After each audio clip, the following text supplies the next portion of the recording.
ফাল্গুন মাসে কৃষ্ণপক্ষের একাদশী হলো এই বিজয়া একাদশী।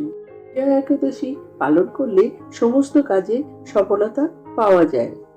এই দিনটি ভগবান বিষ্ণুর জন্য উৎসাহিত করা হয়। যারা এই বিজয়া একাদশী পালন করেন তারা ভগবান বিষ্ণুর আশীর্বাদ লাভ করতে পারেন।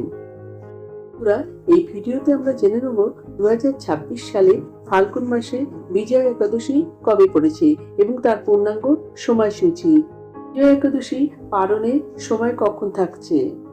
বন্ধুরা, তার আগে পরবর্তী ভিডিও পেতে চ্যানেলটাকে সাবস্ক্রাইব করে নেবেন আর ভিডিওটা লাইক শেয়ার করতে ভুলবেন না। আর কোনো কিছু তথ্য জানতে হলে কমেন্ট বক্স তো রইলই।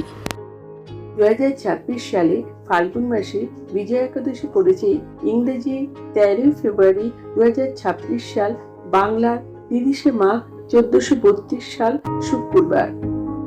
ভগবান শ্রী রামচন্দ্র রাবণকে বধ করে জয়ী হয়েছিলেন। এটি হলো বিজয়া একাদশী। যে কোনো বাধা ও সমস্যার জন্য এই একাদশী ব্রত পালন করা হয়ে থাকে।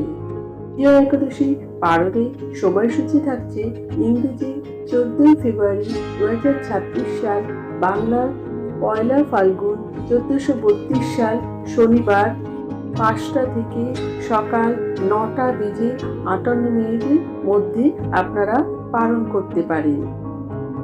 পালন করলে পঞ্চরবি শস্য খাওয়া যাবে না। ফল, মিষ্টি, দুধ, দই, সাবুর খিচুড়ি, সাবুর পায়েস এগুলো খেতে পারেন। ভিডিওটা যদি আপনারা উপকৃত হয়ে থাকেন তাহলে লাইক, শেয়ার এন্ড সাবস্ক্রাইব করবেন।